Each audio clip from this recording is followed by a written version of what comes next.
Atamalo 39.8 mar Jo-Kenya pod odak piny mar lai mar dhier ma pacho ka atamalo 7.1 to dhier mokalo kendo onge nyalo mar yudo kata mana chiemo ma pile pile.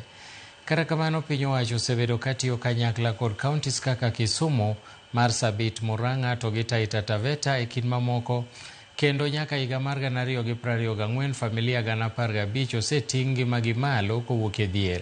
Kawuono piny owacho keto kendo ayanga chenro matiyo kanyakla kod 10 kaontis e tieko dhier ma pod ogo tach e pacho kaeri mangima, ka chenro ni dhi menyo ohala, pur kod lai mamoko makonyo jopiny. % of Kenyans live below the poverty line and 7.1 live in extreme poverty, grappling with the chronic deprivation and persistent vulnerability to shocks.